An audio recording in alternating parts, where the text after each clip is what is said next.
اتنے سارے بھی اور اتنے واضح معنی بھی ہوتے ہیں. صرف ایک چیز نہیں ہوتی کہ رونا نہیں ہے یا پریشان نہیں ہونا، نہیں، جمے بھی رہنا ہے، بھٹکنا بھی نہیں ہے، غصے کو قابو میں رکھنا ہے، اور ساری چیزیں اس کے اندر. اللہ تعالیٰ ہم سب کو صابر بنائے، آمین.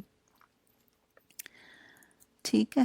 اور ان لوگوں کے سے رنگ ڈھنگ نہ اختیار کرو جو اپنے گھروں سے اتراتے اور لوگوں کو اپنی شان دکھاتے ہوئے نکلے، اور جن کی روش یہ ہے کہ اللہ کے راستے سے روکتے ہیں. اشارہ ہے کفار قریش کی طرف، کیونکہ وہ جب نکل رہے تھے تو گانا بجانا اور لونڈیاں وونڈیاں سب چیزیں چل رہی تھیں ان کی.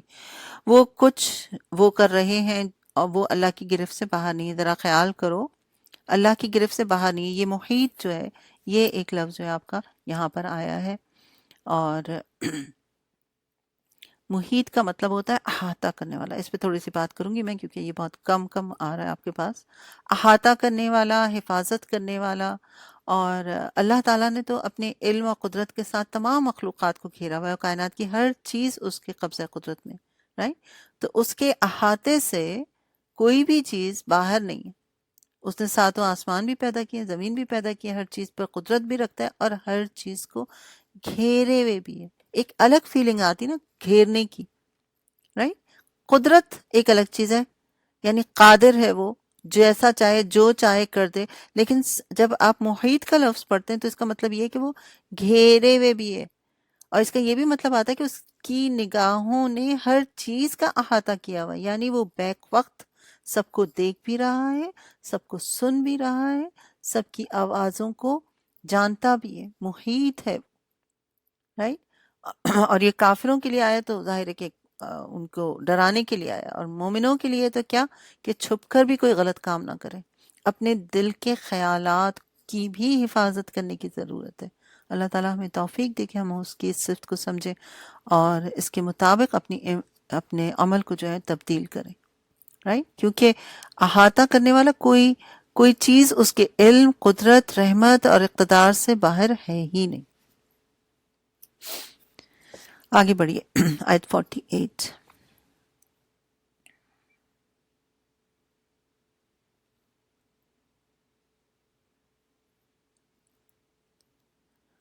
اوکے.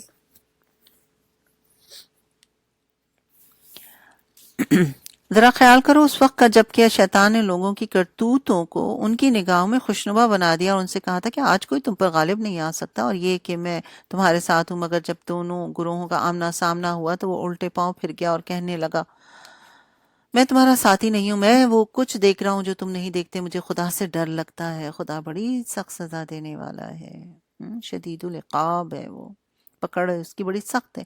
جبکہ منافقین اور وہ سب لوگ جن کے دلوں کو لوگ روگ لگا ہوا ہے کہہ رہے تھے کہ ان لوگوں کو تو ان کے دین نے خبط میں مبتلا کر دیا. حالانکہ اگر کوئی اللہ پر بھروسہ کرے تو یقیناً اللہ تعالیٰ زبردست اور دانا ہے. یہاں پر عزیز اور حکیم آ گیا، اس کو ہائی لائٹ کر لیجیے. کاش تم اس حالت کو دیکھ سکتے جبکہ فرشتے مقتول کافروں کی روحیں قبض کر رہے تھے اور ان کے چہروں اور ان کے کولہوں پر ضربے لگا رہے تھے اور کہتے جاتے تھے لو اب جلنے کا سزا بھگتو. یہ وہ جزا ہے جس کا سامان تمہارے اپنے ہاتھوں نے پیشگی مہیا کر رکھا تھا، ورنہ اللہ تو اپنے بندوں پر ظلم کرنے والا نہیں ہے. یہ معاملہ ان کے ساتھ اسی طرح پیش آیا جس طرح آل فرعون اور ان سے پہلے دوسرے لوگوں کے ساتھ پیش آتا رہا کہ انہوں نے اللہ کی آیات کو ماننے سے انکار کیا اور اللہ نے ان کے گناہوں پر انہیں پکڑ لیا. اللہ قوت رکھتا ہے، سخت سزا دینے والا ہے، رائٹ. وہ قوی ہے. قوی کا مطلب کیا؟ یہ بھی اللہ کی ایک صفت ہے. قوی کا مطلب اسٹرانگ ہونا، اس کی قوت سے کوئی بھی باہر نہیں ہے. یہ اللہ کی اس سنت کے مطابق ہوا کہ وہ کسی نعمت کو جو اس نے کسی قوم کو عطا کی اس وقت تک نہیں بدلتا جب تک کہ وہ قوم خود اپنے طرز عمل کو نہیں بدلتی، رائٹ. کوئی قوم کو اللہ تعالیٰ بھی اس وقت تک نہیں سدھارتا جب تک کہ وہ خود نہ کرنا چاہے. اللہ سب کچھ سننے اور جاننے والا ہے. یہ دو صفات اور یہاں پر آ گئی ہیں. آل فرعون اور ان سے پہلے کی قوم کے ساتھ جو کچھ ہوا وہ اس ضابطے کے مطابق تھا. انہوں نے اپنے رب کی آیات کو جھٹلایا، تب ہم نے ان کے گناہوں کی پاداش میں انہیں ہلاک کیا اور آل فرعون کو غرق کر دیا. یہ سب لوگ ظالم تھے. دیکھیں پیچھے ہم نے پڑھا نا کہ کفاروں کو کس طرح اللہ تعالیٰ روح نکالے گا، ان کے فرشتے جو کیسے روح نکالیں گے اور ان کو کہیں گے کہ جلنے کی سزا بھگتو. تو میں یہ سوچ رہی تھی کہ سبحان اللہ، اللہ ہمیں محفوظ رکھے. لیکن اس وقت تو انسان کی کتنی بے بسی ہوگی، وہ نہ پلٹ سکتا ہے نہ سدھار سکتا ہے اپنی غلطیوں کو. دنیا میں تو ابھی ہمارے پاس سانس ہے، زندگی ہے، سدھار سکتے ہیں، رائٹ؟ تو اپنی اصلاح کر لے انسان۔ یقیناً اللہ کے نزدیک زمین پر چلنے والی مخلوقوں میں سب سے زیادہ بدتر وہ لوگ ہیں جنہوں نے حق کو ماننے سے انکار کیا ہے یا پھر کسی طرح وہ اسے قبول کرنے کو تیار نہیں، خصوصاً ان میں سے وہ لوگ جن کے ساتھ تو نے معاہدہ کیا پھر وہ ہر موقع پر اس کو توڑتے ہیں۔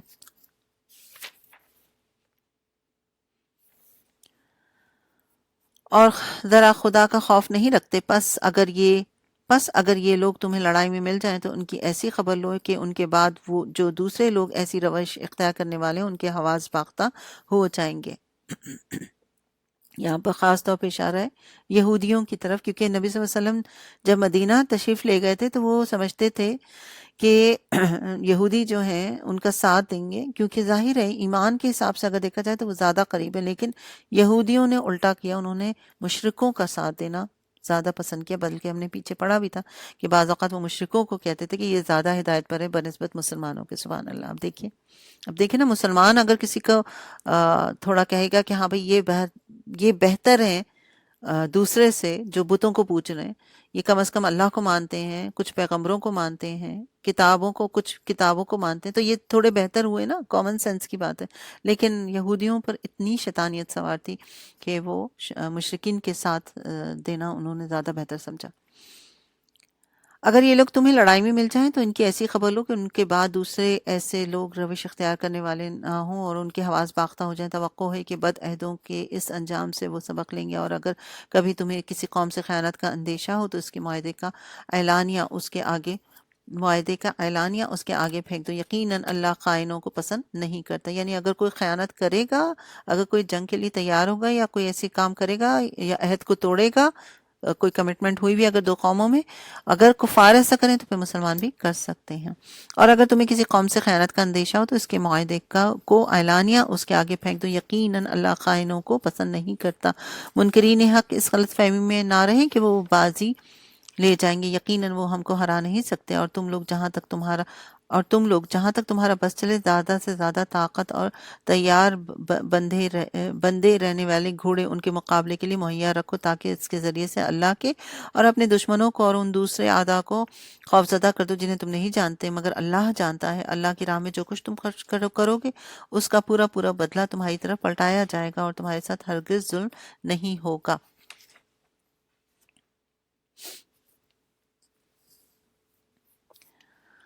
اور اے نبی، اگر تم صلح و سلامتی کی طرف مائل ہو تو تم بھی اس کے لیے آمادہ ہو جاؤ اور اللہ پر بھروسہ کرو، یقیناً وہی سب کچھ سننے اور جاننے والا ہے، سمیع علیم۔ یہاں پر پھر آیا آپ کے لیے۔ اور اگر وہ دھوکے کی نیت رکھتے ہوں تو تمہارے لیے اللہ کافی ہے۔ وہی تو ہے جس نے اپنی مدد سے اور مومنوں کے ذریعے سے تمہاری تائید کی، اور مومنوں کے دل ایک دوسرے کے ساتھ جوڑ دیے۔ تم روئے زمین کی ساری دولت بھی خرچ کر ڈالتے تو ان لوگوں کے دل نہیں جوڑ سکتے تھے، مگر وہ اللہ جس نے ان لوگوں کے دل جوڑ دیے، یقیناً وہ بڑا زبردست عزیز حکیم ہے۔ ہائی لائٹ کیجئے اس کو آپ۔ اے نبی، تمہارے لیے اور تمہارے پیرو اہل ایمان کے لیے تو بس اللہ ہی کافی ہے۔ اے نبی، مومنوں کو جنگ پر ابھارو، اگر تم میں سے 20 صابر ہوں گے تو وہ 200 پر غالب آئیں گے، اور اگر 100 آدمی ایسے ہوں گے تو منکرین حق میں سے 1000 آدمیوں پر بھاری رہیں گے، کیونکہ وہ ایسے لوگ ہیں جو سمجھ نہیں رکھتے۔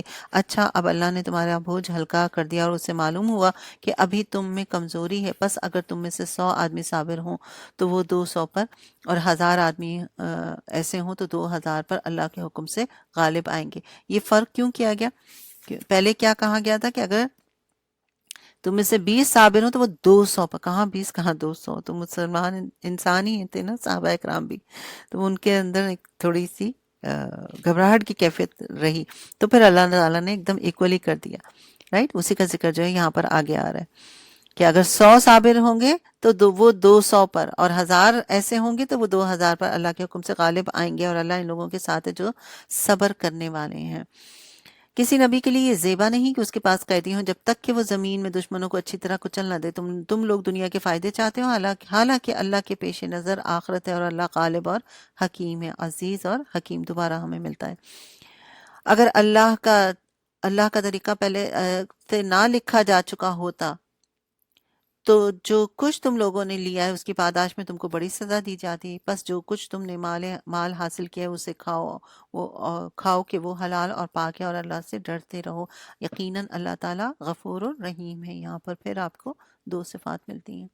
اے نبی، تم لوگوں کے قبضے میں جو قیدی ہیں ان سے کہو اگر اللہ کو معلوم ہوا کہ تمہارے دل میں کچھ خیر ہے تو وہ تمہیں اس سے بڑھ چڑھ کر دے گا جو تم سے لیا گیا، اور تمہاری خطائیں معاف کر دے گا۔ اللہ درگزر کرنے والا اور رحم فرمانے والا ہے۔ آیت 70 میں پھر آپ دیکھیں غفور الرحیم ہے، بار بار غفور الرحیم کا ذکر آ رہا ہے نا، آپ دیکھیں اس سورہ میں۔ لیکن اگر وہ تیرے ساتھ خیانت کا ارادہ کرتے ہیں تو اس سے پہلے وہ اللہ کے ساتھ خیانت کر چکے ہیں، چنانچہ اسی کی سزا اللہ نے تمہیں دی ہے کہ وہ تیرے قابو میں آ گئے۔ اللہ سب کچھ جانتا اور حکیم ہے، علیم ہے اور حکیم ہے۔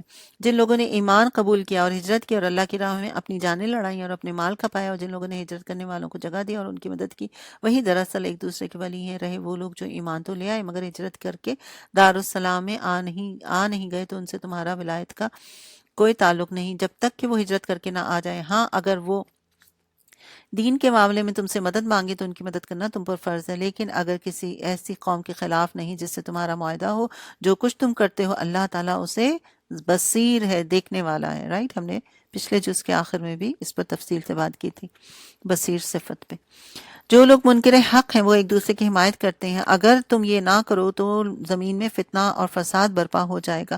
جو لوگ ایمان لائے اور جنہوں نے اللہ کی راہ میں گھر بار چھوڑ دیا اور جدوجہد کی اور انہوں نے پناہ دی اور مدد کی، وہی سچے مومن ہیں، ان کے لیے خطاؤں سے درگزر ہے اور بہترین رزق ہے۔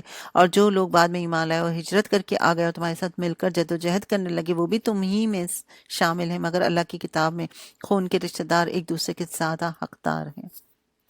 یقیناً اللہ تعالیٰ ہر چیز کو جانتا ہے۔ یہاں پر آپ دیکھیں ایک اور آپ کی صفت جو ہے وہ آ گئی۔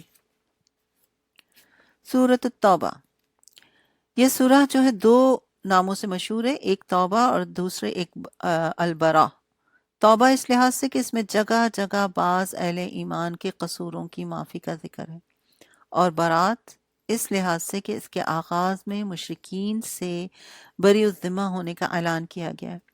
اس سورہ کی ابتدا میں بسم اللہ الرحمن الرحیم نہیں لکھی جاتی، اور اس کے بارے میں مفسرین نے مختلف باتیں کی گئی ہیں، لیکن مختصر الفاظ میں آپ کو بیان کروں کہ چونکہ برات کا ذکر ہے یعنی بیزاری کا ذکر ہے، تو بیزاری کے ساتھ جو ہے اللہ کا کی دو صفات رحمان اور رحیم نہیں آ سکتی، رائٹ۔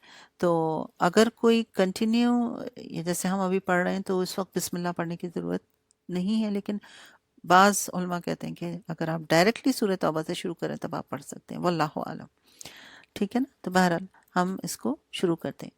براءۃ من اللہ ورسولہ الا الذین عاہدتم من المشرکین، اعلان برات ہے، رائٹ، یعنی اب اعلان ہو رہا ہے کس بات کا؟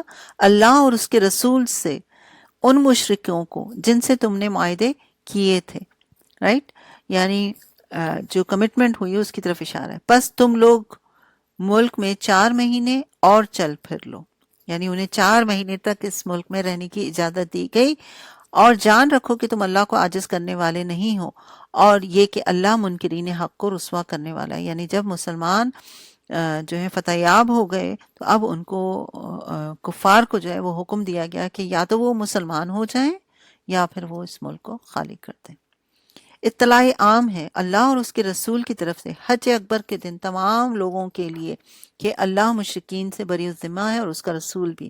اب اگر تم لوگ توبہ کر لو تو تمہارے لیے ہی بہتر ہے، جو منہ پھیرتے ہو تو خوب سمجھ لو کہ تم اللہ کو عاجز کرنے والے نہیں ہو، اور اے نبی انکار کرنے والوں کو سخت عذاب کی خوشخبری سنا دیجیے۔ تنزیہ انداز ہے، بجز ان مشرکین کے جن سے تم نے معاہدے کیے ہوئے ہیں، پھر انہوں نے اپنے عہد کو پورا کرنے میں تمہارے ساتھ کوئی کمی نہیں کی اور نہ تمہارے خلاف کسی کی مدد کی، تو ایسے لوگوں کے ساتھ تم بھی مدت معاہدے تک وفا کرو گے، کیونکہ اللہ متقیوں ہی کو پسند کرتا ہے، رائٹ۔ یعنی یہاں پہ 2 بات ہو رہی ہے، ایک تو وہ کہ کفار سے کہا جا رہا ہے کہ وہ اس ملک کو خالی کر دیں ود ان 4 months، ادروائز اچھا دوسرا وہ گروہ ہے جن سے کچھ کمٹمنٹ ہے، شاید زیادہ ہوگی تو وہ رہ سکتے ہیں، لیکن باقی سب جو ہیں وہ ان سے وہ کمٹمنٹ جو ہے وہ پوری کی جائے، اور باقی لوگوں کو نکالنے کا حکم دیا گیا۔ پس جب یا تو وہ مسلمان ہو جائیں یا وہ نکل جائیں، ٹھیک ہے نا، یہ آپشن ہے۔ پس جب حرام مہینے گزر جائیں تو مشرکین کو قتل کرو، رائٹ، یہاں پہ مراد وہی وہ 4 مہینے ہیں۔ تو مشرکین کو قتل کرو جہاں پاؤ اور انہیں پکڑو اور گھیرو اور ہر گھات میں ان کی خبر لینے کے لیے بیٹھو۔ اب کیا ہوتا ہے کہ اکثر ہم اس پہ جب بھی ہم ان آیات سے گزرتے ہیں تو ضرور یہ بات کرتے ہیں، لیکن خاص طور پہ ان لوگوں کے لیے جو نئے ہیں، کہ لوگ جو ہے نا بس اس حصے کو پکڑ لیتے ہیں کہ اللہ تعالیٰ نے کہا ہے کہ جہاں کافر تمہیں ملے اس کو پکڑو اور مار دو۔ کب کی بات ہو رہی ہے؟ کس سینیریو میں بات ہو رہی ہے؟ رائٹ، یعنی 4 مہینے کے بعد اگر کوئی چھپ کے کہیں بیٹھ جاتا ہے اور مسلمان بھی نہیں ہو رہا، تب حکم ہے کہ اس کو مار دیا جائے۔ تو یعنی بتا دیا گیا، ایسا نہیں ہے کہ وہ بات ہو رہی ہے۔ اب لوگ اس کو کامن اس میں لے لیتے ہیں، عام معنی میں لے لیتے ہیں۔ جو جو دشمنان اسلام ہے نا، وہ کہتے ہیں قرآن میں تو یہ لکھا ہے کہ کافر جہاں ملے اس کو مار ڈالو۔ نہیں، ایسا نہیں ہے، رائٹ۔ بس جب حرام مہینے گزر جائیں تو مشرکین کو قتل کرو جہاں پاؤ اور انہیں پکڑو اور گھیرو اور گھات میں ان کی خبر لینے کے لیے بیٹھو۔ پھر اگر وہ توبہ کر لیں اور نماز قائم کریں اور زکوٰۃ دیں تو انہیں چھوڑ دو۔ اس کا کوئی ذکر نہیں ہے، نہیں لوگ ذکر کرتے ہیں۔ یعنی اللہ درگزر کرنے والا اور رحم فرمانے والا ہے، غفور اور رحیم۔ یہاں پر 2 صفات اور آپ کی ریپیٹ ہو رہی ہیں۔ بس جب حرام مہینے گزر جائیں تو مشرکین کو قتل کرو جہاں پاؤ اور انہیں پکڑو اور گھیرو اور گھات میں ان کی خبر لینے کے لیے بیٹھو۔ پھر اگر وہ توبہ کر لیں اور نماز قائم کریں اور زکوٰۃ دیں تو انہیں چھوڑ دو۔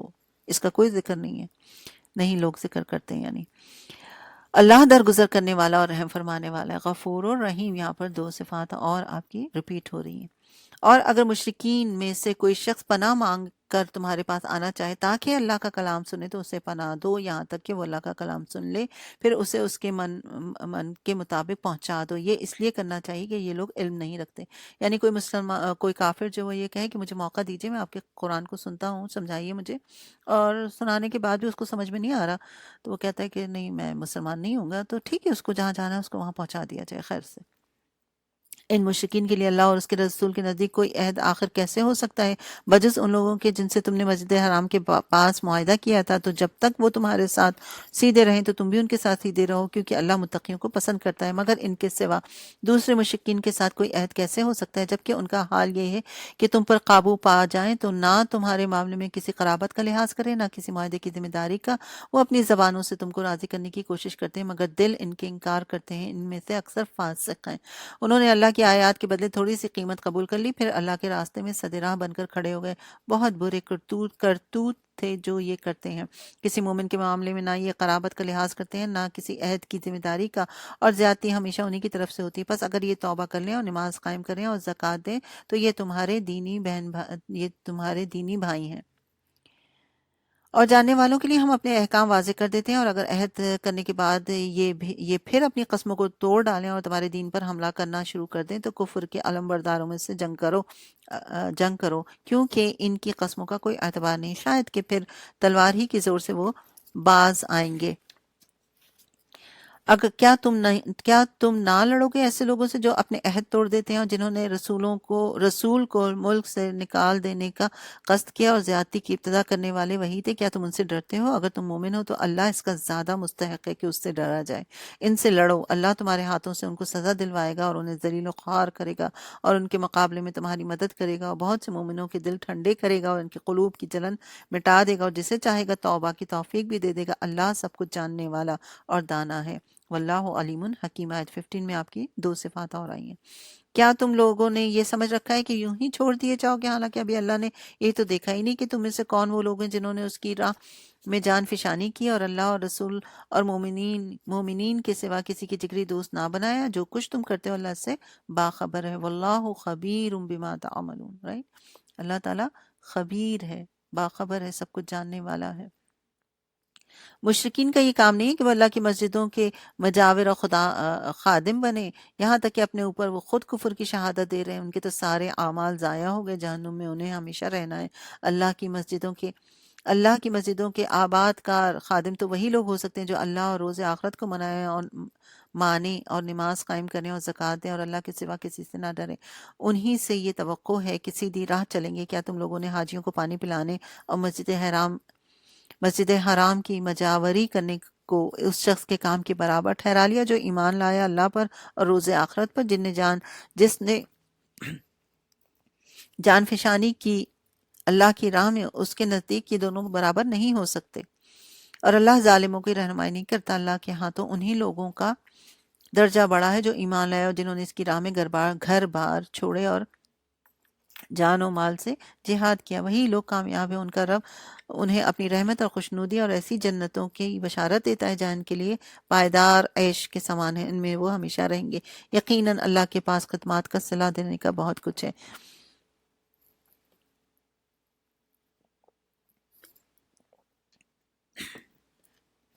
اے لوگوں جو ایمان لائے ہو، اپنے باپوں اور بھائیوں کو بھی اپنا رفیق نہ بناؤ اگر وہ ایمان پر کفر کو ترجیح دیتے ہیں، تم میں سے جو ان کے رفیق بنائیں گے وہی ظالم ہوں گے۔ اے نبی کہہ دو اگر تمہارے باپ اور تمہارے بیٹے اور تمہارے بھائی اور تمہاری بیویاں اور تمہارے عزیز و اقارب اور تمہارے وہ مال جو تم نے کمائے ہیں اور تمہارے وہ کاروبار جن کے ایمان پڑ جانے کا تم کو خوف ہے اور تمہارے وہ گھر جو تم کو پسند ہے، تم کو اللہ اور اس کے رسول اور اس کی راہ میں جہاد سے عزیز ترین ہے، تو انتظار کرو یہاں تک کہ اللہ اپنا فیصلہ تمہارے سامنے لے آئے۔ اللہ فاسق لوگوں کی رہنمائی نہیں کرتا۔ اللہ اس سے پہلے بہت سے مواقع پر تمہاری مدد کر چکا ہے، ابھی غزوہ حنین کے روز اس کی دستگیری کی شان تم دیکھ چکے ہو۔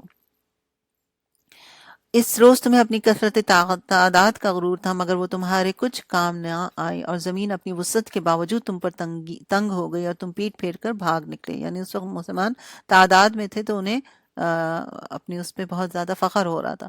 پھر اللہ تعالیٰ نے اپنی سکینت اپنے رسول پر اور مومنین پر نازل فرمائی اور وہ لشکر اتارے جو تم کو نظر نہیں آئے، منکرین حق کو سزا دی۔ یہی بدلہ ہے ان لوگوں کے لیے جو حق کا انکار کرتے ہیں۔ پھر تم یہ بھی دیکھ چکے ہو کہ اس طرح سزا دینے کے بعد اللہ جس کو چاہتا ہے توبہ کی توفیق بھی دے دیتا ہے، اور اللہ درگزر کرنے والا اور رحم فرمانے والا ہے، غفور الرحیم۔ دوبارہ یہ صفات آئی ہیں آپ کی 27 میں۔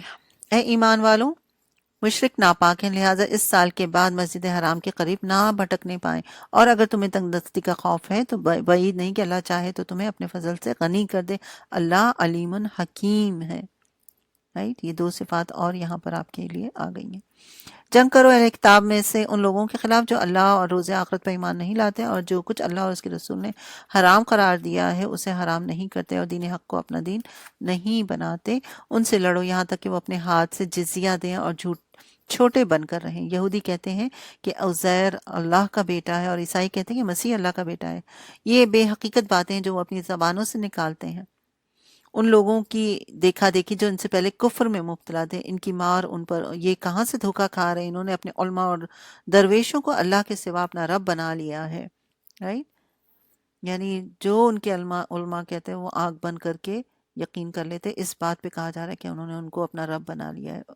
اور اسی طرح عیسیٰ ابن مریم کو بھی حالانکہ ان کو ایک معبود کے سوا کسی کی بندگی کرنے کا حکم نہیں دیا گیا تھا، وہ جس کے سوا کوئی مستحق عبادت نہیں پاک ہے، وہ ان مشرکانہ باتوں سے جو یہ لوگ کرتے ہیں۔ یہ لوگ چاہتے ہیں کہ اللہ کی روشنی کو اپنی پھونکوں سے بجھا دے، مگر اللہ اپنی روشنی کو مکمل کیے بغیر ماننے والا نہیں ہے، خواہ کافر کو یہ کتنا ہی ناگوار ہو۔ رائٹ، یعنی اللہ کی روشنی کو پھونکوں سے مراد یہ کہ دین اسلام کو ختم کر دیا جائے اور بڑھنے نہ دیا جائے، تو یہ بالکل ایسے ہی جیسے سورج کو کوئی پھونک مار کے اس کی روشنی کو بجھانا چاہے۔ رائٹ، وہ اللہ ہی ہے جس نے اپنے رسول کو ہدایت اور دین حق کے ساتھ بھیجا تاکہ اسے پورے جن سے دین پر غالب کر دے، خواہ مشرکوں کو یہ کتنا ہی ناگوار گزرے۔ اے ایمان والوں، ان اہل کتاب کے اکثر علماء اور درویشوں کا حال یہ ہے کہ وہ لوگوں کے مال باطل طریقوں سے کھاتے ہیں اور انہیں اللہ کی راہ سے روکتے ہیں۔ دردناک سزا کی خوشخبری دو ان کو جو سونے اور چاندی جمع کر کے رکھتے ہیں اور انہیں اللہ کی راہ میں خرچ نہیں کرتے۔ ایک دن آئے گا کہ اسی سونے چاندی پر جہنم کی آگ دہکائی جائے گی اور پھر اسی سے ان کی پیشانیوں، پہلوؤں کو اور پٹھوں کو داغا جائے گا۔ یہ ہے وہ خزانہ جو تم نے اپنے لیے جمع کیا تھا، لو اب اپنی سمیٹی ہوئی دولت کا مزہ چکھو۔ رائٹ، تو زکوٰۃ کا ذرا دھیان رکھیں ہم سب لوگ۔ حقیقت یہ ہے کہ مہینوں کی تعداد جب سے اللہ نے آسمان اور زمین کو پیدا کیا اس کے توشتے میں 12 ہی ہیں، اور ان میں سے 4 مہینے حرام ہے، یہی ٹھیک ضابطہ ہے، لہٰذا ان 4 مہینوں میں اپنے اوپر ظلم نہ کرو۔ اور یعنی یہ حج کے مہینے ہیں، رائٹ، اور اس کے علاوہ ایک اور مہینہ جو ہوتا ہے، تو لہٰذا ان 4 مہینوں میں اپنے اوپر ظلم نہ کرو۔ ان مشرکوں میں سے سب مل کر لڑو جس طرح وہ سب مل کر تم سے لڑتے ہیں، اور جان رکھو اللہ متقیوں ہی کے ساتھ ہے۔ نصیحت و کفر میں ایک مزید کافرانہ حرکت ہے جس سے یہ کافر لوگ گمراہی میں مبتلا کیے جاتے ہیں۔ کئی سال ایک مہینے کو حلال کر لیتے ہیں، کسی سال ایک مہینے کو حلال کر لیتے ہیں، کسی سال دوسرے مہینے کو حرام کر دیتے ہیں، تاکہ اللہ کے حرام کیے ہوئے مہینوں کی تعداد پوری بھی کر دیں اور اللہ کا حرام کیا ہوا حلال بھی کر لیں۔ رائٹ، یعنی یہ اپنی مرضی سے جو ہے نا مہینوں کو بدلتے رہتے ہیں، جب ان کا دل چاہتا ہے تو کیونکہ بیسیکلی یہ 4 مہینے نا، ذی القعد، ذی الحج، محرم اور رجب، ٹھیک ہے نا؟ تو یہ اگر کوئی ایسا مہینہ ہوتا جس میں یہ جنگ کرنے کی خواہش رکھتے تھے تو کہتے تھے کہ چلو اس میں تو جنگ کر، رجب آ گیا ہے کوئی بات نہیں، اس میں جنگ کر لیتے ہیں، اس کا آلٹرنیٹ کسی اور مہینے میں ہم کر لیں گے، اس مہینے میں ہم جنگ نہیں کریں گے۔ تو یہ اس بات کی طرف اشارہ ہے۔ تو یہ پہلے سے یہ روایت جو ہے چل رہی ہے کہ ان 4 مہینوں میں یہ لوگ جنگ نہیں کیا کرتے تھے، لیکن رد و بدل کرتے رہتے تھے۔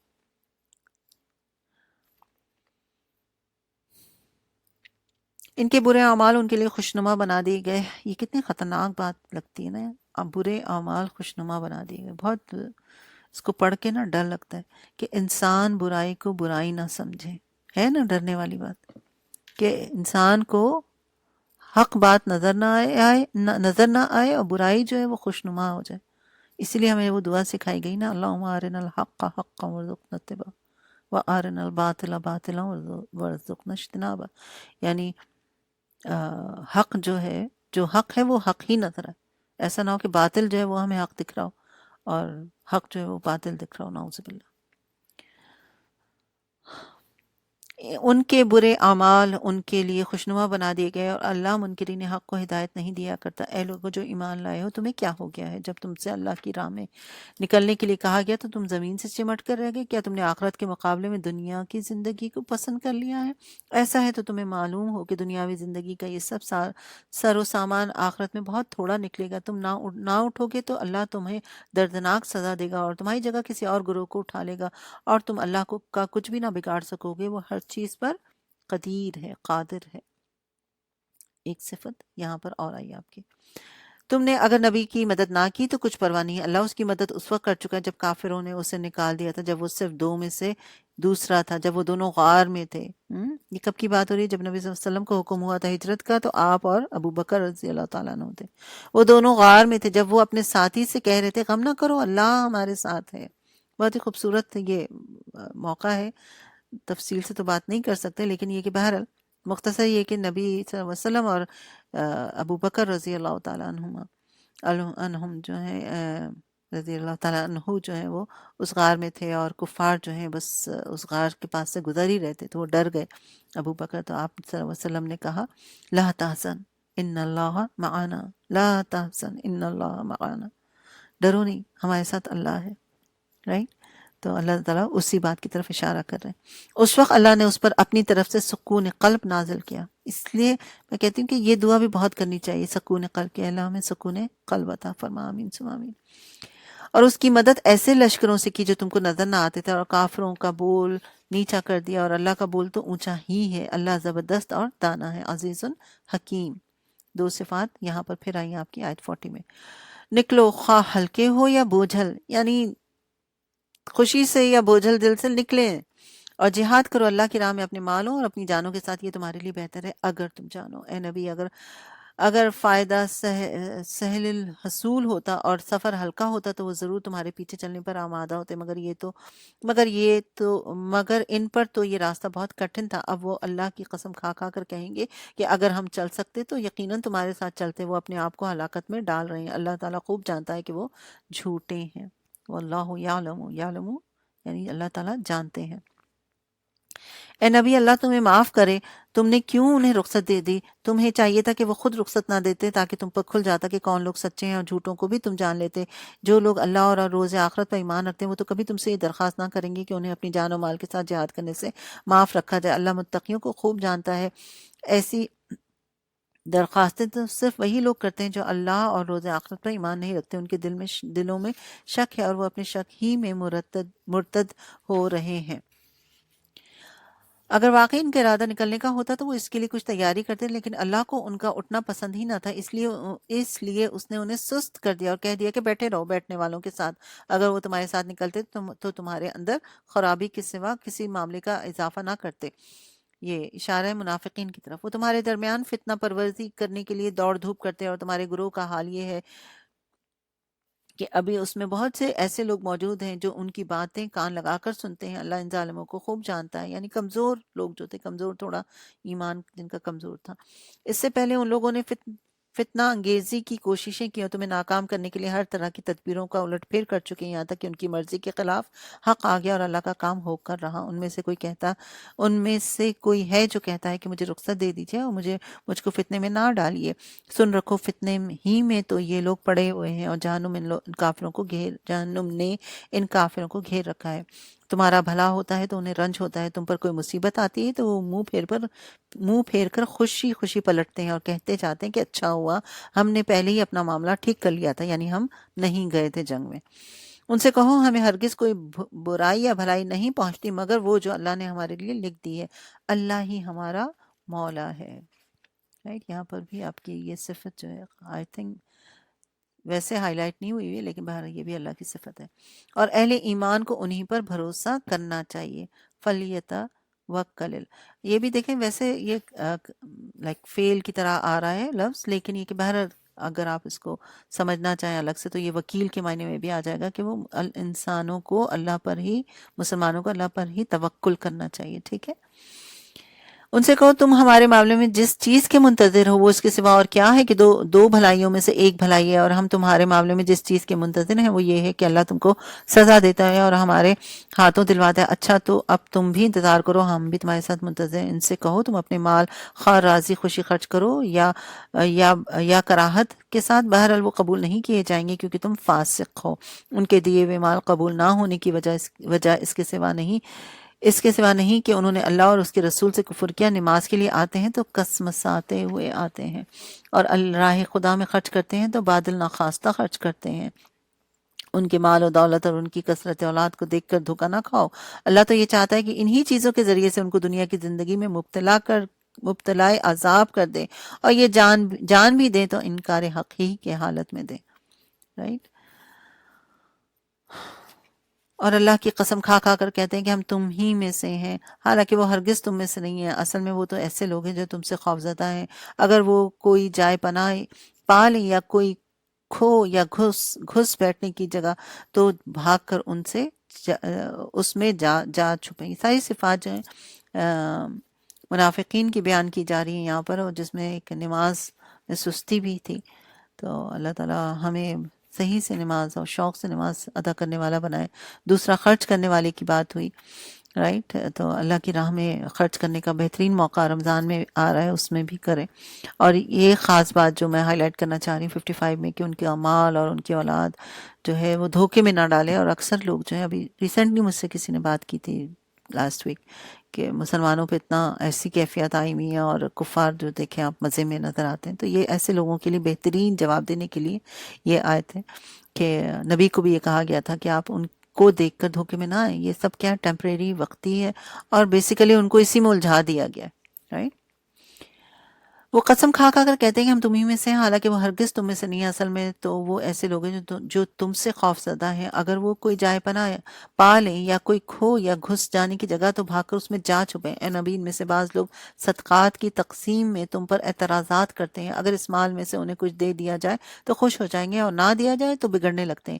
کیا اچھا ہوتا کہ اللہ اور اس کے رسول نے جو کچھ بھی انہیں دیا ہے وہ اسی پر راضی رہتے اور کہتے کہ اللہ ہمارے لیے کافی ہے، وہ اپنے فضل سے ہمیں اور بھی بہت کچھ دے گا، اور اس کا رسول بھی ہم پر بہت عنایت فرمائے گا، ہم اللہ ہی کی طرف نظر جمائے ہوئے ہیں۔ یہ صدقات تو دراصل فقیروں اور مسکینوں کے لیے اور ان لوگوں کے لیے جو صدقات کے کام پر معمور ہیں، اور ان کے لیے جن کی تعلیف قلب مطلوب ہو، نیز یہ گردن چھڑانے اور قرض داروں کی مدد کرنے میں اور راہ خدا میں اور مسافر نوازی میں استعمال کرنے کے لیے ہیں۔ ایک فریضہ ہے اللہ کی طرف سے، اور اللہ تعالیٰ سب کچھ جاننے والا اور دینا اور بینا ہے۔ واللہ علیم حکیم۔ آیت 60 میں 2 صفات اور آئی ہیں۔ ان میں سے کچھ لوگ ہیں جو اپنی باتوں سے نبی کو دکھ دیتے ہیں اور کہتے ہیں کہ یہ شخص کانوں کا کچا ہے، نعوذ باللہ، وہ تمہاری بھلائی کے لیے ایسا ہے۔ اللہ پر ایمان رکھتا ہے اور اہل ایمان پر اعتماد کرتا ہے، سراسر رحمت ہے ان لوگوں کے لیے جو تم میں سے ایماندار ہیں، اور جو لوگ اللہ کے رسول کو دکھ دیتے ہیں ان کے لیے دردناک عذاب ہے۔ چونکہ نبی صلی اللہ علیہ وسلم ہر کسی کی بات کو سنتے تھے نا، تو وہ ان کو برا لگتا تھا، وہ چاہتے تھے کہ بس انہی کی باتوں کو سنا جائے، تو اس وجہ سے وہ اس طرح کی باتیں کرتے آپ کے لیے. یہ لوگ تمہارے سامنے قسمیں کھاتے ہیں. کون؟ منافقین. تاکہ تمہیں راضی کر لیں. حالانکہ اگر یہ مومن ہے تو اللہ اور اس کے رسول اس کے زیادہ حقدار ہیں کہ یہ ان سے راضی کرنے کی فکر کریں. کیا انہیں معلوم نہیں کہ جو اللہ اور رسول کا مقابلہ کرے اس کے لیے دوزخ کی آگ ہے جس میں وہ ہمیشہ رہیں گے؟ یہ بہت بڑی رسوائی ہے. یہ منافق ڈر رہے ہیں کہ کہیں مسلمانوں پر کوئی ایسی صورت نہ نازل ہو جائے جو ان کے دلوں کے بھید کھول دے. آپ سوچیں کیا حال تھا ان کا نا. یعنی یہ غزوہ تبوک کے زمانے میں منافق جو ہے اکثر اپنی مجلسوں میں بیٹھ کر مسلمانوں کا اور نبی کا مذاق اڑاتے تھے، لیکن ساتھ ساتھ وہ ڈرتے بھی تھے کہ کہیں ہماری پکڑ نہ ہو جائے، کہیں اللہ تعالیٰ کوئی آیات نازل نہ کرتے. یعنی انہیں پتہ تھا یہ سب کچھ ہو رہا ہے، لیکن اس کے باوجود ان کا یہ حال تھا. اے نبی ان سے کہو اور مذاق اڑاؤ، اللہ اس چیز کو کھول دینے والا ہے جس کے کھل جانے سے تم ڈرتے ہو. اگر ان سے پوچھو کہ تم کیا باتیں کر رہے ہو تو جھٹ کہہ دیں گے کہ ہم تو ہنسی مذاق اور دل لگی کر رہے ہیں.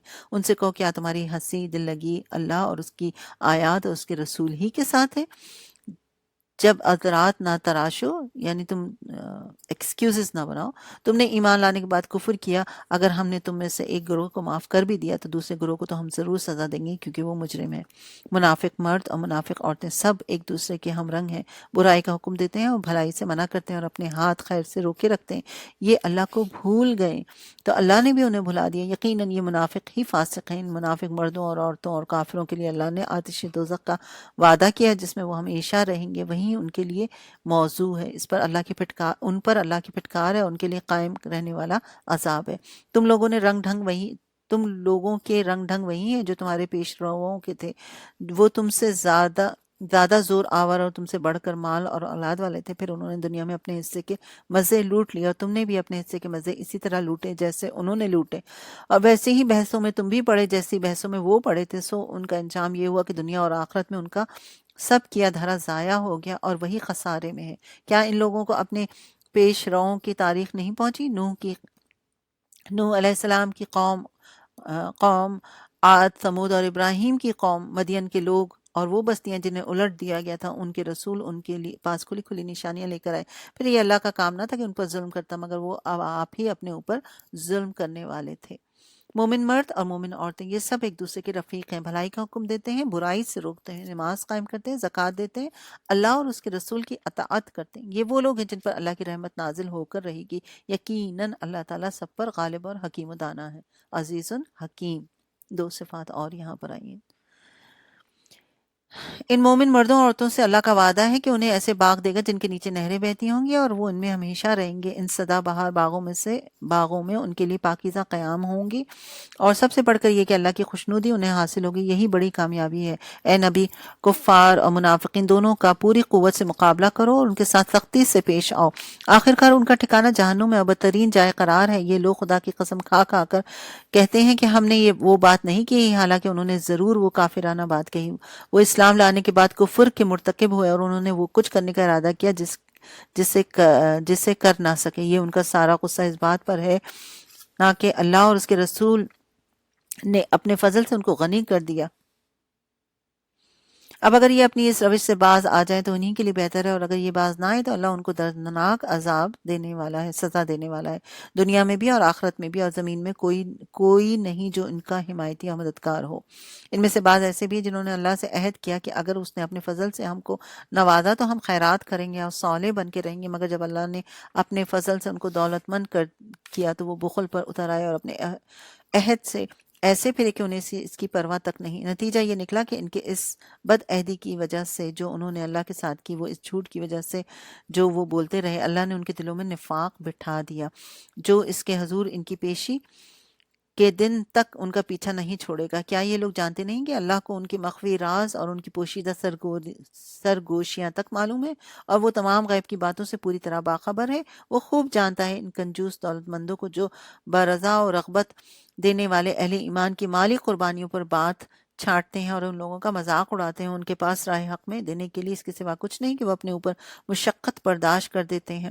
اللہ ان مذاق کرنے والوں کا مذاق اڑاتا ہے اور ان کے لیے دردناک عذاب ہے. یعنی غزوہ تبوک کے موقع پر نبی صلی اللہ علیہ وسلم نے چندے کی اپیل کی تھی تو بڑے بڑے مالدار منافق جو ہیں وہ تو ہاتھ روک کے بیٹھے ہوئے تھے، اور بڑے بڑے مسلمان جو ہیں ابو بکر اور ان لوگ کا بھی ہمیں واقعہ پتہ چلتا ہے کہ سب لوگ جو ہیں وہ لے کر آئے تھے، ابو بکر تو سب کچھ ہی لے کر آ گئے تھے، لیکن کچھ اہل ایمان جو تھے ان کی خواہش تھی، لیکن انہوں نے مشقت کی، مزدوری کی، اور تھوڑے سے کچھ کھجور یا کچھ چیزیں جو ہیں وہ لا کر دی، تو وہ یہ ان کا مذاق اڑاتے ہیں۔ اس کی بات جو ہے یہاں پر ہو رہی ہے کہ منافقین ان کا مذاق اڑا رہے ہیں، لیکن اللہ تعالیٰ تو نیتوں کو دیکھتا ہے، right؟ اے نبی تم خواہ ایسے لوگوں کے لیے معافی کی درخواست کرو یا نہ کرو، اگر تم 70 مرتبہ بھی انہیں معاف کر دینے کی درخواست کرو گے تو اللہ انہیں ہرگز معاف نہیں کرے گا۔ کس کو؟ منافقین کو، اس لیے کہ انہوں نے اللہ اور اس کے رسول کے ساتھ کفر کیا، اور اللہ فاسق لوگوں کو راہ نجات نہیں دکھاتا۔ جن لوگوں کو پیچھے رہ جانے کی اجازت دی گئی تھی وہ اللہ کے رسول کا ساتھ نہ دیتے اور گھر بیٹھے رہنے پر خوش ہوئے، اور انہیں گوارا نہ ہوا کہ اللہ کی راہ میں جان و مال سے جہاد کریں، انہوں نے لوگوں سے کہا کہ اس سخت گرمی میں نہ نکلو، یعنی بہانہ بنا کے یہ رک گئے، کیونکہ اس وقت باضابطہ یہ اعلان ہوا تھا کہ ہر خاص و عام جو ہے اس جنگ میں شریک ہو، ضرورت تھی بہت زیادہ، تو وہ خود بھی نہیں نکلے اور دوسروں کو بھی بہکا رہے تھے۔ اسی کا ذکر ہے، انہوں نے لوگوں سے کہا اس سخت گرمی میں نہ نکلو، ان سے کہو کہ جہنم کی آگ اس سے زیادہ گرم ہے، کاش انہیں اس کا شعور ہوتا۔ اب چاہیے کہ یہ لوگ ہنسنا کم کریں اور روئیں زیادہ، اس لیے کہ جو بدی کماتے رہے ہیں اس کی جزا ایسی ہے کہ انہیں اس پر رونا چاہیے۔ اگر اللہ ان کے درمیان تمہیں واپس لے جائے اور آئندہ ان میں سے کوئی گروہ جہاد کے لیے نکلے تو نکلنے کی تم سے اجازت مانگے تو صاف کہہ دینا کہ اب تم میرے ساتھ ہرگز نہیں چل سکتے اور نہ ہی میری معیت میں کسی دشمن سے لڑ سکتے ہو، تم نے پہلے بیٹھے رہنے کو پسند کیا تھا تو اب گھر بیٹھے رہنے والوں کے ساتھ ہی بیٹھے رہو، رائٹ؟ یعنی ان کو آئندہ کے لیے بھی اب منع کر دیا گیا۔ اور آئندہ ان میں سے جو کوئی مرے اس کی نماز جنازہ بھی تم ہرگز نہیں پڑھنا۔ نبی صلی اللہ علیہ وسلم کو ان کے نام بتا دیے گئے تھے اور آپ کو کہا گیا تھا کہ آپ ان کی نماز جنازہ نہیں پڑھیں گے، اور نہ کبھی ان کی قبر پر کھڑے ہونا، کیونکہ انہوں نے اللہ اور اس کے رسول کے ساتھ کفر کیا اور وہ مرے ہیں اس حال میں کہ وہ فاسق تھے۔ ان کی مالداری اور ان کی کثرت اولاد تم کو دھوکے میں نہ ڈالے۔ دیکھیں دوبارہ یہ بات آ رہی ہے، وَلَا تُعْجِبْكَ أَمْوَالُهُمْ وَأَوْلَادُهُمْ، ان کی مالداری اور ان کی کثرت اولاد تم کو دھوکے میں نہ ڈالے۔ اللہ نے تو ارادہ کر لیا ہے کہ اس مال اور اولاد کے ذریعے سے ان کو اسی دنیا میں سزا دے اور ان کی جانیں اس حال میں نکالے کہ وہ کافر ہوں۔ جب کبھی کوئی صورت اس مضمون کی نازل ہوئی کہ اللہ کو مانو اور رسول کے ساتھ مل کر جہاد کرو، تو تم نے دیکھا کہ جو لوگ ان میں سے صاحب مقتدر تھے وہی تم سے درخواست کرنے لگے کہ انہیں جہاد کی شرکت سے معاف رکھا جائے۔ انہوں نے کہا کہ ہمیں چھوڑ دیجئے، ہم بیٹھنے والوں کے ساتھ رہیں گے۔ ان لوگوں نے گھر بیٹھنے والوں میں شامل ہونا پسند کیا، ان کے دلوں پر ٹھپا لگا دیا گیا، اس لیے ان کی سمجھ میں اب کچھ نہیں آتا، بخلاف اس کے کہ رسول نے اور ان لوگوں نے جو رسول کے ساتھ ایمان لائے تھے اپنی جان اور مال سے جہاد کیا، اور اب ساری بھلائیاں ان کے لیے ہیں اور وہی فلاح پانے والے ہیں۔ اللہ نے ان کے لیے ایسے باغ تیار کر رکھے ہیں کہ ان کے نیچے نہریں بہہ رہی ہیں جس میں وہ ہمیشہ رہیں گے، یہ ہے عظیم الشان کامیابی۔ بدوی عربوں میں سے بہت سے لوگ آئے جنہوں نے عذر کی تاکہ انہیں بھی پیچھے رہ جانے کی اجازت دی جائے، اسی طرح بیٹھے رہے وہ لوگ جنہوں نے اللہ اور اس کے رسول سے ایمان کا جھوٹا عہد کیا تھا۔ ان بدوؤں میں سے جن لوگوں نے کفر کا راستہ اختیار کیا تھا عنقریب و دردناک سزا سے دوچار ہوں گے۔ یعنی عرب کے جو بدو لوگ تھے، جو یہ دیہاتی لوگ جو تھے، ان کی طرف اشارہ ہے۔ ضعیف اور بیمار لوگ اور وہ لوگ جو شرکت جہاد کے لیے راہ نہیں پاتے اگر پیچھے رہ جائے، یعنی جو ضعیف ہے، بیمار ہے، یا جس کے پاس معلومات نہیں ہے، سواری نہیں، ان کا اب ذکر آ رہا ہے، اگر پیچھے رہ جائیں تو کوئی حرج نہیں، جبکہ خلوص دل کے ساتھ اللہ اور رسول کے وفادار ہوں۔ ایسے محسنین پر اعتراض کی کوئی گنجائش نہیں، اور اللہ درگزر کرنے والا اور رحم فرمانے والا ہے۔ واللہ غفور الرحیم، دو صفات اور یہاں پر آئی ہیں۔ اسی طرح ان لوگوں پر بھی کوئی اعتراض کا موقع نہیں جنہوں نے خود آ کر تم سے درخواست کی تھی کہ ہمارے لیے سواریاں بہم پہنچائی جائیں، اور جب تم نے کہا کہ تمہارے پاس سواریوں کا انتظام نہیں ہے تو وہ مجبوراً واپس چلے گئے، اور حال یہ تھا کہ ان کی آنکھوں سے آنسو جاری تھے۔ انہیں اس بات کا بڑا رنج تھا کہ وہ اپنے خرچ پر شریک جہاد ہونے کی طاقت نہیں رکھتے، رائٹ؟ یعنی یہ کچھ صحابہ ایسے تھے جو آئے، ان کے پاس مال نہیں تھا، درخواست کی کہ ہمیں سواری چاہیے، آپ کے پاس بھی نہیں تھی سواری، تو وہ روتے ہوئے واپس گئے، تو ان کا ذکر یہاں پر آ رہا ہے۔ البتہ اعتراض ان لوگوں پر ہے جو مالدار ہیں، پھر بھی تم سے درخواست کرتے ہیں کہ انہیں شرکت جہاد سے معاف رکھا جائے۔ انہوں نے گھر بیٹھنے والوں میں شامل ہونا پسند کیا، اللہ نے ان کے دلوں پر ٹھپا لگا دیا، اس لیے اب یہ کچھ نہیں جانتے اللہ کے ہاں ان کی روش کا کیا نتیجہ نکلنے والا ہے۔ اچھا جناب، یہ آپ کے سورہ جو ہے مکمل ہو گئی ہے، جز مکمل ہو گیا ہے، لیکن سورہ مکمل نہیں ہوئی ہے۔ کر لیں سورہ مکمل؟ شابش، ٹائپ کر دیں، 1 ٹائپ کر دیں، سورہ مکمل کر لیتے ہیں، تھوڑی سی ہمت پکڑتے ہیں. گڈ.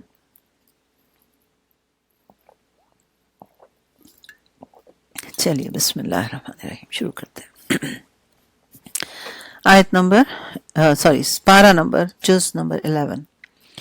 یعتذرون الیکم اذا رجعتم الیہم، جب پلٹ کر ان کے پاس پہنچو گے تو یہ طرح طرح کے عذرات پیش کریں گے. اب یہ غزوہ تبوک سے واپسی کی بات ہو رہی ہے، ٹھیک ہے، اور منافقین کی بات ہو رہی ہے. تو نبی صلی اللہ علیہ وسلم جب واپس آ رہے ہیں تو پھر کہا جا رہا ہے کہ جب تم پلٹ کر ان کے پاس پہنچو گے تو یہ طرح طرح کے عذرات پیش کریں گے، مگر تم صاف کہہ دینا، بہانے نہ کرو، ہم تمہاری کسی بات کا اعتبار نہیں کریں گے. اللہ نے ہم کو تمہارے حالات بتا دیے، اب اللہ اور اس کا رسول تمہارے طرز عمل کو دیکھے گا، پھر تم اس کی طرف پلٹائے جاؤ گے جو کھلے اور چھپے سب کا جاننے والا ہے، اور وہ تمہیں بتا دے گا کہ تم کیا کچھ کرتے رہے ہو. تمہاری واپسی پر یہ تمہارے سامنے قسمیں کھائیں گے تاکہ تم سے صرف نظر کرو، تو بے شک تم ان سے صرف نظر یعنی اگنور کر دو، درگزر کر لو، کیونکہ یہ گندگی ہے، ان کا اصلی مقام جہنم ہے جو ان کی کمائی کے بدلے میں انہیں نصیب ہوگا. یہ تمہارے سامنے قسمیں کھائیں گے تاکہ تم ان سے راضی ہو جاؤ، حالانکہ تم ان سے راضی ہو بھی گئے تو اللہ تعالیٰ ہرگز ایسے لوگوں سے راضی نہیں ہوگا. یہ بدوی عرب کفر و نفاق میں زیادہ سخت ہیں، ان کے معاملے میں اس امر کے امکانات زیادہ ہیں کہ اس دین کی حدود سے ناواقف رہیں جو اللہ نے اپنے رسول پر نازل کیا. اللہ سب کچھ جانتا اور حکیم ہے. رائٹ، واللہ علیم حکیم، 2 صفات اور یہاں پر ہیں. ان بدیوں میں ایسے لوگ موجود ہیں جو راہ خدا میں کچھ خرچ کرتے ہیں تو اسے اپنے اوپر زبردستی کی چٹی سمجھتے ہیں اور تمہارے حق میں زمانے کی گردشوں کا انتظار کر رہے ہیں کہ تم کسی چکر میں پھنسو تو وہ اپنی گردن سے اس نظام کی اطاعت کو اتار پھینکیں جس میں تم نے انہیں کس دیا ہے. رائٹ، یعنی آپ سے جان چھڑانا چاہتے ہیں کہ کوئی نعوذ باللہ آپ کے ساتھ کوئی برا ہو تو تاکہ ان کی جان چھوٹے ان ساری سچویشن سے. حالانکہ بدی کا چکر خود انہی پر مسلط، اللہ سب کچھ سنتا اور جانتا ہے. سمیع علیم، 2 صفات اور ہیں. موسٹلی آپ دیکھ رہے ہیں کہ یہی سب 3-4 جو ہیں وہ ریپیٹ ہو رہی ہیں. اور انہی بدیوں میں کچھ لوگ ایسے بھی ہیں جو اللہ اور روز آخرت پر ایمان رکھتے ہیں اور جو کچھ خرچ کرتے ہیں اسے اللہ کے یہاں تقرب اور رسول کی طرف سے رحمت کی دعائیں لینے کا ذریعہ بناتے ہیں. ہاں، وہ ضرور ان کے لیے تقرب کا ذریعہ ہے، اللہ ضرور ان کو اپنی رحمت میں داخل کرے گا. یقیناً اللہ تعالیٰ درگزر کرنے والا اور رحم فرمانے والا ہے. غفور الرحیم، اس کو بھی آپ ہائی لائٹ کر لیجئے. وہ مہاجر اور انصار جنہوں نے سب سے پہلے دعوت ایمان پر لبیک کہنے میں سبقت کی، نیز وہ جو بعد میں راست بازی کے ساتھ ان کے پیچھے آئے، اللہ ان سے راضی ہوا اور وہ اللہ سے راضی ہو گئے. اللہ نے ان کے لیے ایسے باغ مہیا کر رکھے ہیں جن کے نیچے نہریں بہتی ہوں گی اور وہ ان میں ہمیشہ رہیں گے. یہی عظیم الشان کامیابی ہے. تمہارے گرد و پیش جو بدوی رہتے ہیں ان میں بہت سے منافق ہیں، اور اسی طرح خود مدینہ کے باشندوں میں بھی منافق موجود ہیں اور جو نفاق میں طاق ہو گئے ہیں. تم انہیں نہیں جانتے، ہم ان کو جانتے ہیں. قریب ہے وہ وقت جب ہم ان کو دوہری سزا دیں گے، پھر وہ زیادہ بڑی سزا کے لیے واپس لائے جائیں گے.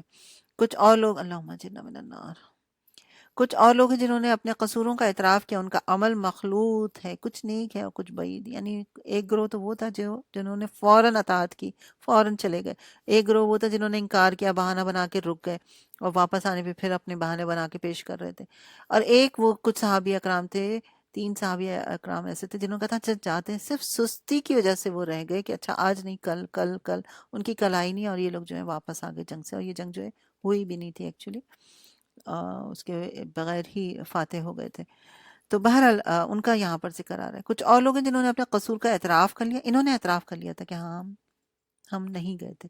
3 صحابی تھے، 2 نے تو اپنے آپ کو مینار سے باندھ لیا تھا، ستونوں سے باندھ لیا تھا مسجد نبوی کی، اور ایک جو انہوں نے جا کر اقرار کر لیا تھا کیونکہ ان کے اندر خوف خدا تھا کہ اللہ کو تو سب پتہ ہے، اللہ بتا دیں گے نبی کو بھی. رائٹ، ان کا عمل مخلوط ہے، کچھ نیک اور کچھ بعید. بعید نہیں کہ اللہ ان پر مہربان ہو جائے کیونکہ وہ درگزر کرنے والا، رحم فرمانے والا ہے. یہاں پھر آ گیا غفور الرحیم.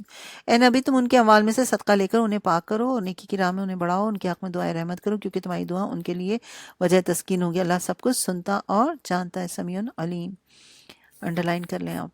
کیا ان لوگوں کو معلوم نہیں کہ وہ اللہ ہی ہے جو اپنے بندوں کی توبہ قبول کرتا ہے، ان کی خیرات کو قبولیت عطا فرماتا ہے، اور یہ کہ اللہ بہت معاف کرنے والا اور رحیم ہے. سبحان اللہ، کتنی دفعہ آ رہا ہے نا، آپ دیکھیں بار بار بار بار.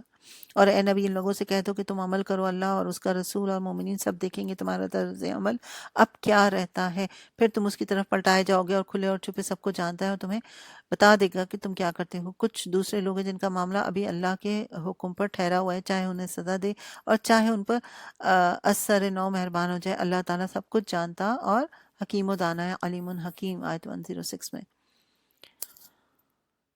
کچھ اور لوگ ہیں جنہوں نے ایک مسجد بنائی اس اعراض کے لیے، اس غرض کے لیے کہ دعوت حق کو نقصان پہنچائیں اور خدا کی بندگی کے بجائے کفر کریں اور اہل ایمان میں پھوٹ ڈالیں. یہ بھی منافقین کا ذکر ہے کہ وہ مسجد درار انہوں نے بنائی تھی، اس کا ذکر آ رہا ہے. اس شخص کے لیے مکین گاہ بنائے جو اس سے پہلے خدا اور اس کے رسول کے خلاف برسر پیکار ہو چکا. وہ ضرور قسمیں کھا کھا کر کہیں گے کہ ہمارا ارادہ تو بھلائی کے سوا کسی دوسری چیز کا نہ تھا، مگر اللہ گواہ ہے کہ وہ قطعی جھوٹے ہیں. تم ہرگز اس عمارت میں کھڑے نہ ہونا جو مسجد روز اول سے تقوی پر قائم کی گئی تھی، وہی اسی کے لیے زیادہ موضوع ہے. تم اس میں عبادت کے لیے کھڑے ہو. اس میں ایسے لوگ ہیں جو پاک رہنا پسند کرتے ہیں اور اللہ کی پاکیزگی اختیار کرنے والے ہی پسند کرتے ہیں.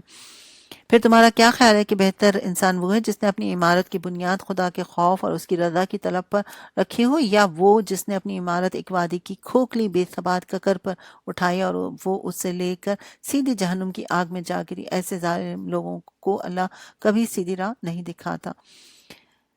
یہ عمارت جو انہوں نے بنائی وہ ہمیشہ ان کے دلوں میں بے یقینی کی جڑ بنی رہے گی، جس کے نکلنے کی اب کوئی صورت نہیں بجز اس کے کہ ان کے دل ہی پارا پارا ہو جائیں.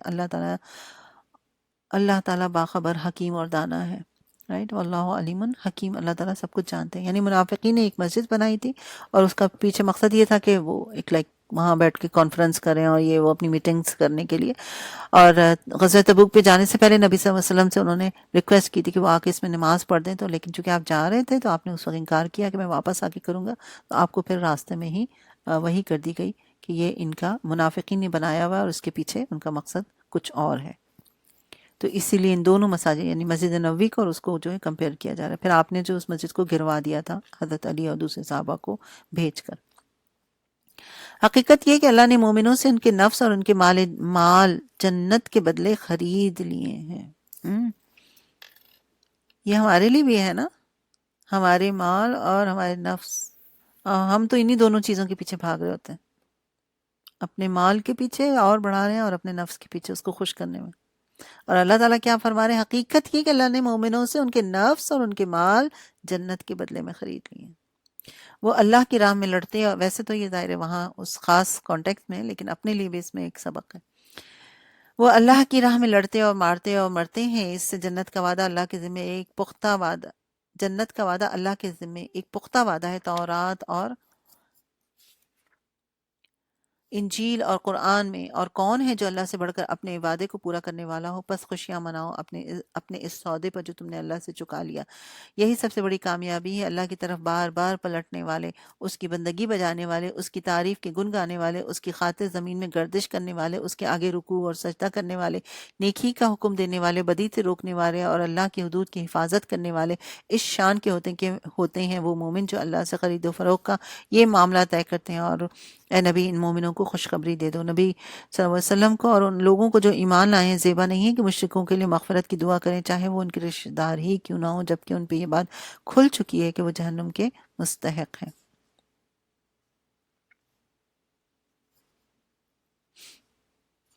ابراہیم علیہ السلام نے اپنے باپ کے لیے جو دعائیں مغفرت کی تھی وہ تو اس وعدے کی وجہ سے تھی جو اس نے اپنے باپ سے کیا تھا، مگر جب اس پر یہ بات کھل گئی کہ اس کا باپ خدا کا دشمن ہے تو وہ اس سے بیزار ہو گیا. حق یہ ہے کہ ابراہیم بڑا رقیق القلب، خدا ترس اور بردبار آدمی تھا.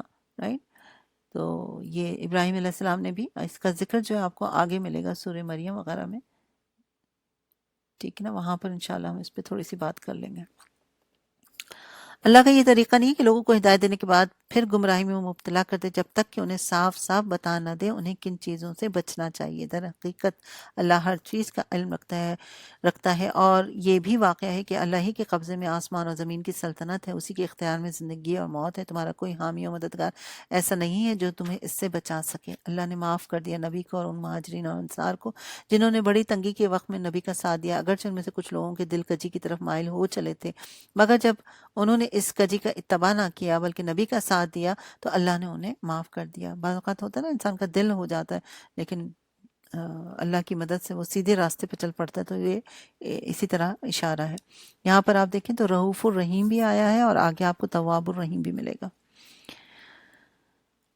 بے شک اس کا معاملہ ان لوگوں کے ساتھ شفقت و مہربانی کا ہے، اور ان تینوں کو بھی اللہ نے معاف کیا جن کے معاملے کو ملتوی کر دیا گیا تھا جب زمین اپنی ساری وسعت کے باوجود ان پر تنگ ہو گئی اور ان کی اپنی جانیں بھی ان پر بار ہونے لگی، اور انہوں نے جان لیا کہ اللہ سے بچنے کے لیے کوئی جائے پناہ نہیں، خود اللہ ہی کے دامن رحمت کے سوا کوئی جگہ نہیں. تو اللہ اپنی مہربانی سے ان کی طرف پلٹا تاکہ وہ اس کی طرف پلٹ آئیں. یقیناً وہ بڑا معاف کرنے والا اور رحیم ہے. رائٹ. یہ 3 صحاب تھے، کعب بن مالک، حلال بن امیہ اور مرار بن ربی. رائٹ. تو یہ تینوں سچے مومن تھے لیکن تھوڑا لیزی ہو گئے تھے، اور کچھ بھی نہیں تھا بیسیکلی. ان کو جو ہے ان سے پورا شہر جو ہے بات نہیں کر رہا تھا. میں مختصر بیان کروں گی ورنہ بہت لمبی بات ہو جائے گی.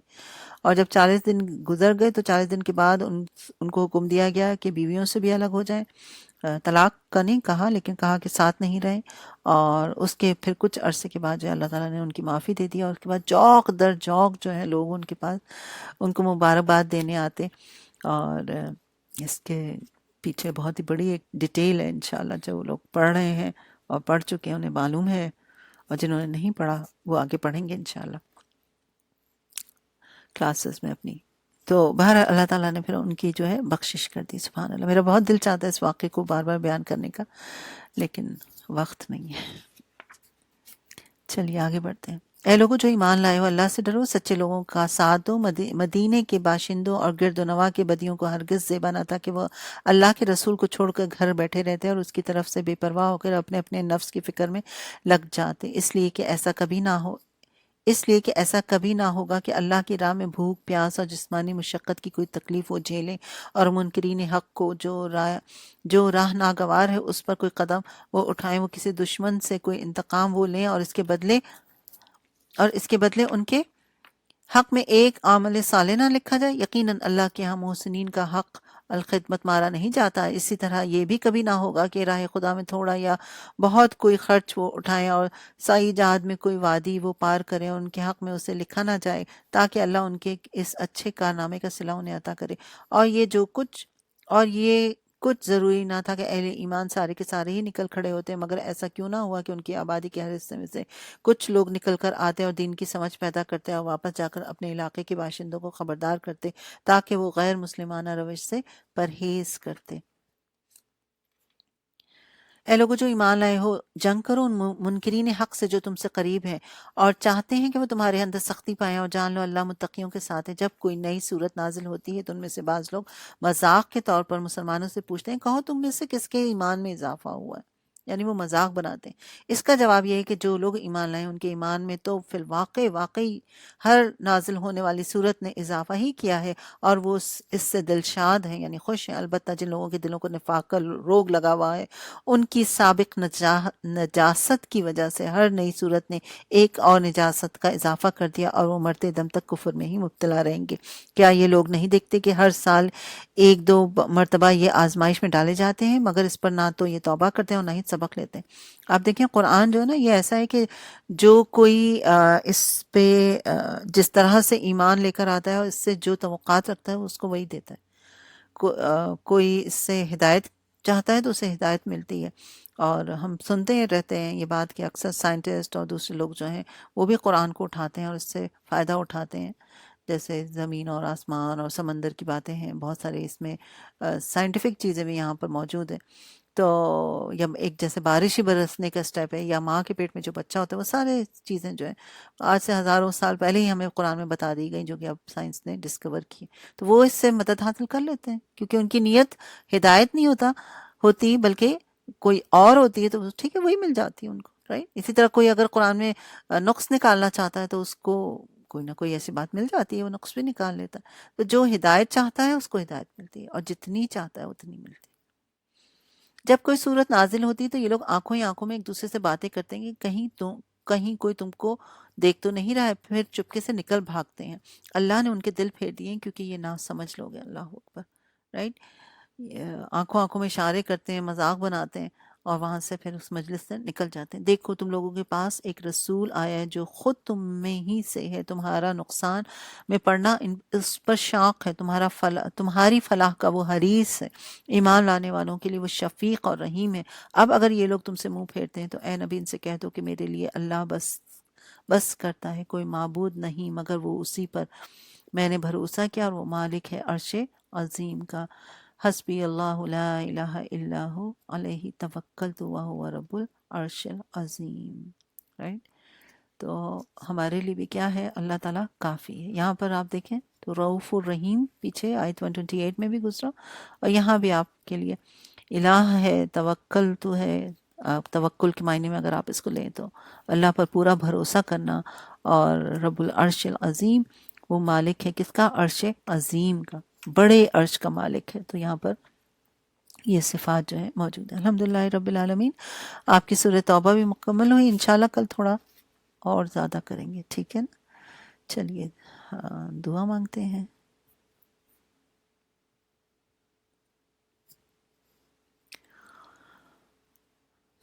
اعوذ باللہ من الشیطان الرجیم، بسم اللہ الرحمن الرحیم.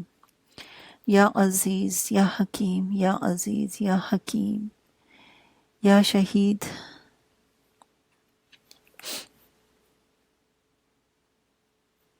آپ لوگوں نے اس دفعہ صفات نہیں شیئر کی یہاں پر، یا مجھے نظر نہیں آ رہی.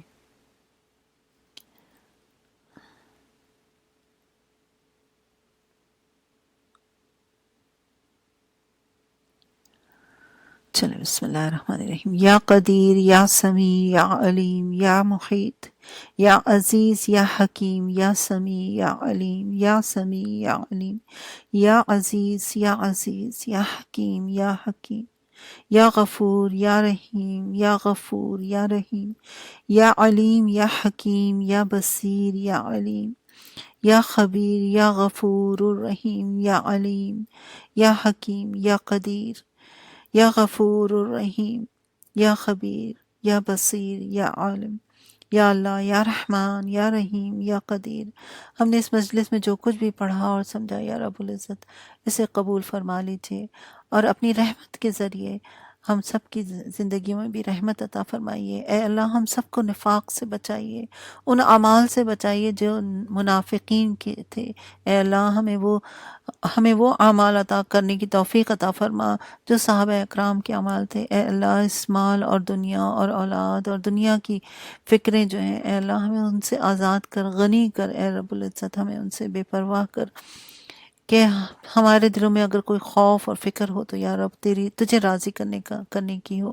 اے اللہ بچے پال رہے ہوں، یا شوہر کی خدمت ہو، یا ماں باپ کی خدمت ہو، یا دوسروں کی کوئی بھی کام ہو، دنیاوی کام ہو، اے اللہ ان سب کے پیچھے ایک ہی مقصد پیدا کر دے ہمارے دلوں میں، کہ تجھے راضی کرنا ہے، تیری رضا میں راضی ہو جائیں. اے اللہ ہم سب کو حکمت عطا فرما، ہم سب کو سمجھ عطا فرما. اے اللہ ہم سب سمعنا و اطعنا کرتے ہیں اور تجھ سے مدد مانگتے ہیں کہ تیری مدد کے بغیر یا اللہ ہم ایک رائی کے برابر کی بھی نیکی نہیں کر سکتے.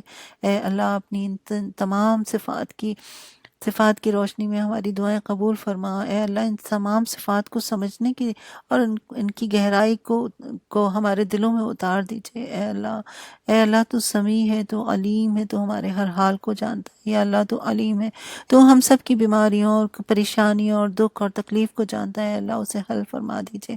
اے اللہ ہمیں توفیق دیجئے کہ ہم تیری ان صفات کے ذریعے تیری معرفت حاصل کریں، ہمارے لیے راستے آسان کر، ہموار کر. اے اللہ ہمیں 5 وقتہ بہترین نمازیں پڑھنے والا بنا. اے اللہ ہمیں اس بہترین رمضان جو آنے والا ہے بالکل ہمارے سر پہ کھڑا ہے یا رب العزت، اس مبارک مہینے تک ہمیں پہنچا، خیر کے ساتھ پہنچا، اور اس میں بہترین عبادتیں کرنے کی توفیق اور ہمت اور صلاحیت اور طاقت عطا فرما. اے اللہ ہمیں کمزوریوں سے بچا، جسمانی اور ذہنی اور علمی کمزوری سے بچا. یا اللہ ہم سب گناہ گار بندیاں تیرے آگے ہاتھ پھیلا کر تجھ سے دعا مانگتے ہیں. اے اللہ ہمیں علم عطا فرما. یا رب العزت ہم سب کو علم حاصل کرنے کی توفیق اور ہمت اور طاقت اور شوق عطا فرما. اے اللہ ہمیں علم عطا فرما. اے اللہ ہمیں سیکھنے کی توفیق عطا فرما. یا اللہ ہم تیرے آگے ہاتھ جوڑ کر تجھ سے دعا مانگتے ہیں، ہم سب سے راضی ہو جا، ہمیں معاف کر دے، ہمیں گناہوں سے بچا لے، ہماری نسلوں کی حفاظت فرما، امت مسلمہ کے حال پر رحم فرما، ہدایت دے دے امت مسلمہ کو۔ اے اللہ ہمارے ملک پاکستان پر رحم فرما، اے اللہ نیک اور صالح ہمیں حکمراں عطا فرما، جہاں جہاں مسلمان پس رہے ہیں اللہ ان کی مدد فرما۔ اے اللہ ہمیں اس قابل بنا کہ ہم غیر مسلموں تک تیرا پیغام پہنچانے والے بنے۔ اے اللہ وہ تیرے نام کی ایک کتاب بنائی ہے یا اللہ ہم سے نہیں ہو رہا، ہم اس کو آگے بڑھا ہی نہیں پا رہے، اے اللہ ہمارے لیے اسباب بنا، آسانی بنا۔ اے اللہ غیر مسلموں تک کتابیں پہنچانے والا بنا، تیرے کلام پہنچانے والا بنا۔ اے اللہ ہمارے لیے راستے آسان فرما۔ اے اللہ اس دل کو اپنی اے اللہ اس دل کو صرف اور صرف اپنی رضا میں راضی والا بنا دے۔ اے اللہ ہم سے راضی ہو جا، ہمیں معاف کر دے۔